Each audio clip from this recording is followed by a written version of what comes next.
Good morning. Are you Victor Charles Campbell Jr.? Yeah. And it looks like we are going in 21-36426 and 22-39050, correct? There's also a dismissal in 3059. In cause number 21-36426, you're charged with a third-degree felony offense of evading arrest or detention with the use of a vehicle, and that's from November 28th of 2020. The indictment further alleges that you were previously convicted of assault family violence, a third-degree felony, December 5th of 2014. And how do you plead to that charge? Okay. So to the charge, let's start with just evading arrest or detention with the use of a vehicle from November 28th of 2020. How do you plead to that charge? Guilty or not guilty? It's guilty or not guilty. Either you did it or you didn't do it. I thought that's what the plea was. There's a plea agreement means in my court, you either enter a plea of guilty or not guilty. Guilty. Mr. Campbell, I understand that you're already doing time for a murder and that you don't really care about what's going on today. Saying I plead no contest because he never even went over the indictment with me. Yeah. I find that hard to believe. So here's the thing. Actually, be honest. I just only been here for like about 30 days. So I got like 3 weeks or 30 days and about 2 weeks of being here. Here's a picture of here. Yeah. So the nature of the crime, no cause number, and the magistrate, as far as the indictment, I never received one. And due to the fact of the nature of the charge of being from 2018, you have 5 years or 4 years to indict me to actually send that indictment. Sir, right away. You can see this hearing turning into a battle over procedure instead of the actual charges. The judge is trying to get one simple answer, guilty or not guilty, while the defendant keeps insisting on a different plea. That may sound like a small disagreement, but in court, using the correct plea can determine whether the case moves forward at all. What would you do in this situation? Sir, the allegation. That's why I'm pleading no contest. I'm not going to allow. I'm guilty. It's fine. Here's the thing. I don't have to accept any plea agreement. Yes, ma'am. Okay. So you can, in that evading arrest or detention case, if you go to trial and you're found guilty, it's habitual. You're looking at 25 to life. We can set it for trial. I'm not playing games and I'm not going to accept the disrespect. If you want me to follow this agreement and go along with the plea agreement and you can go on, do your time and be done with it, then we can get that done. But you're not going to show disrespect while we're doing it to me. Do you understand? Yes. So if you want to go forward, we'll go forward. If not, we'll set it for trial. Mr. Smith will get ready very quickly and we'll get your case tried within a month. And it'll be habitual 25 to life. What do you want to do? It's 18 years. No, the plea agreement. If you go to trial, listen to me. If you go to trial and you're found guilty and your prior convictions, stop talking over me. If you go to trial and you're found guilty and those prior felony convictions are true, then you're looking at habitual 25 to life. Today, there's an agreement for something different. I'm glad to accept that if that's what you want to do. But you're going to either accept responsibility and plead guilty or plead not guilty. Yeah. That's your choices. So let's go back then and cause number 21-36426. You're charged with a third-degree felony offense of evading arrest or detention with the use of a vehicle from November 28th of 2020. How do you plead to that charge? Guilty or not guilty? That's what I'm saying. You saying assault family violence. The evading arrest is guilty. It's evading arrest or detention with the use. I'm saying. I'm looking at your indictment. He's saying you got indicted for. I got that. Notice how the judge pauses everything to make sure they're discussing the correct indictment. That's more important than it might seem. Before accepting any plea, the court has to be certain everyone is talking about the exact charge and the correct prior convictions. Even when emotions run high, accuracy in the courtroom comes first. For evading. In 2014, you were Hold convicted on. of something. Mr. Okay. You've probably already tried. Let me take care of it this way. Give me just a second. We're Make sure you don't get my information mixed up with him. Who's? Whoever that information is, I ain't gonna say his name on the record. That's not me. Yeah. Place that in front of your client, please. Now, that is cause number 426. That indictment alleges in paragraph 1 that you committed the third-degree felony offense of evading arrest or detention with the use of a vehicle from November 28th of 2020. Yeah. How do you plead to that charge? I just pleaded no contest. She didn't want to accept no contest. How do you plead to that charge? Guilty or not guilty? We're not going backwards, okay? I already told you you're not going to plead no contest. Guilty or not? You plead guilty or not guilty? So if I'm telling you no contest, what is that? It's nothing, and it's nothing. You're not allowed. I can take a plea of no contest, or I cannot take a plea of no contest. That is up to the court. You're not legally entitled to plead no contest if there's a plea bargain. I'm telling you, if you want me to accept the plea agreement, you're going to plead guilty or not guilty. I've already told you that. I'm not going to tell you again. If I have to tell you again, guilty or not guilty. Period. That's your. I'm about to set your case for trial. That I'm not. That's basically saying that I'm. We're not going to argue the law. I'm not, or I'm guilty. We're not arguing the law. Basically just saying that I state that. I'm not going to argue the law with you. Guilty. Just sign. Go ahead. That's guilty. Go ahead. That's what y'all want anyway. Listen, I'm cool, man. Just go ahead. Well, you're not. You're really not being cool, and you're making me very frustrated. Ma'am, I respect your call. Just go ahead and give me it. Nothing here. Plead guilty. There you go. So you plead guilty to evading arrest or detention with the use of a vehicle. Okay. The next count, the next paragraph that you're looking at says that you were previously convicted of assault. Here's where the tension really spikes.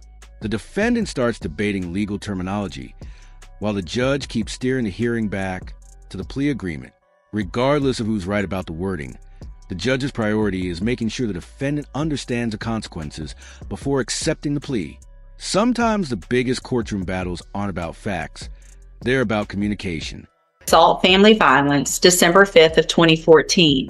Is that true or not true that you have that conviction on your record? Okay. And that's not the same that's case okay. as far as evading arrest, man. That's two different charges. So if you really want to be technical as far as being a habitual, that's called a repeated offender. But exactly, and that's listen. So, Mr. Campbell, that's wow. Thank you. Do you want to come sit up here and be the judge? You're so smart. I don't know if you needed some help, man. I wouldn't mind. I feel like I might because I'm not understanding. Mr. Campbell, you're getting a deal to go on count one only, which makes you a repeat. I get that you've been through this before and you understand what's going on, but you're making this more difficult. If you go to trial, you could be habitual. Today, if we take this great plea agreement, it's repeat. I understand that. I've been doing this for 30 years. Okay? So, did you enter your plea of guilty freely and voluntarily? Guilty. Did anybody force you to plead guilty today? No. Okay. So I have let's go to the next case then. In cause number, and here's that indictment. And in this case, we're just going on count one. Count one only. So in this case, we're going on count one only. So it's just the offense of tampering with physical evidence, a second-degree felony from November 28th of 2020. And how do you plead to that charge? Guilty or not guilty? Pleading no contest, but guilty not. So are you pleading guilty to this charge? Yeah. Okay. And did anybody force you to plead guilty in cause number 2239050? We just answered it. I know. I have to ask you in each case. It's required by law. It's required by law that I ask you that in every case. Just pleaded guilty. This may sound repetitive, but there's a reason for it. Judges ask the same questions in every case to create a clear record showing the plea was voluntary.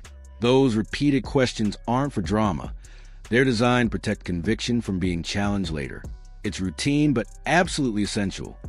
Okay. And nobody forced you to do that, right? Speak up so the record can take it down. No, I think you did. You did, but let's go. So, no.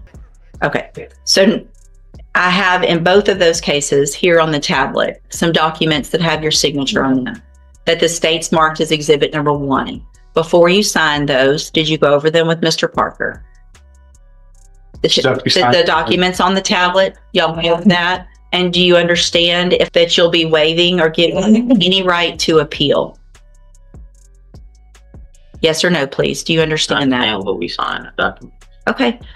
You have to answer out loud, yes or no, so that the record's clear that you understand, that I know you understand what you signed. Okay? I'm not trying to, doesn't have to be that difficult. Just get in, get your deal, and get out. You're making this way more difficult than it has to be. Do you also understand if you're not a U.S. citizen could result in your deportation, exclusion from admission to the country, or denial of naturalization under federal law? So what this is, Sodom. I'm required to ask everyone that. Are you a U.S. citizen? Yeah. Okay. Is there any evidence that Mr. Campbell is not competent? No, you're gonna. Everything you watched up to this point has been building toward this moment. Once the judge begins making formal findings on the record, the hearing shifts from negotiation to sentencing. Unless there's a legal issue, the outcome is essentially locked in.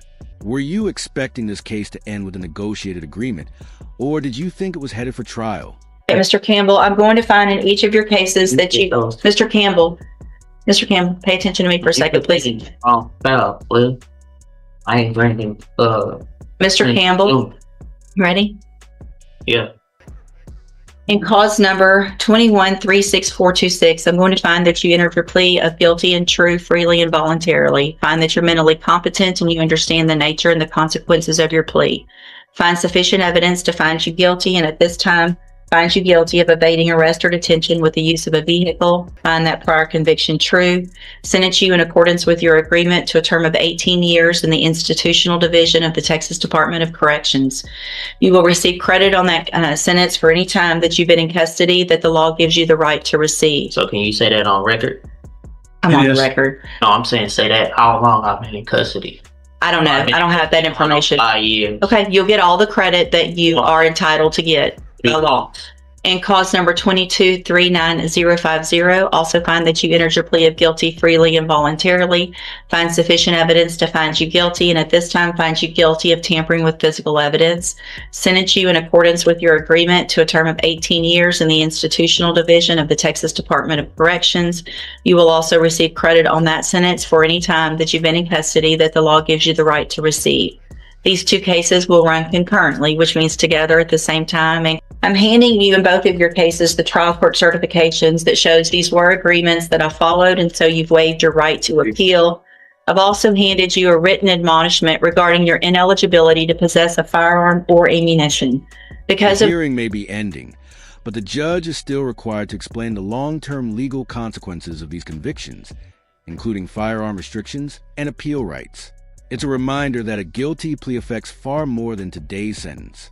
Every detail placed on the record can have lasting consequences long after the courtroom empties. Because of the judgments entered against you, you're ineligible under Texas law to possess a firearm or ammunition. Possession of a firearm or ammunition could lead to charges against you. Firearm is a legal term. You should read that written admonishment. If you have any questions about the laws that make you ineligible to possess a firearm or ammunition, or about how long it lasts, you can talk with your attorney. You can go back with the bailiff.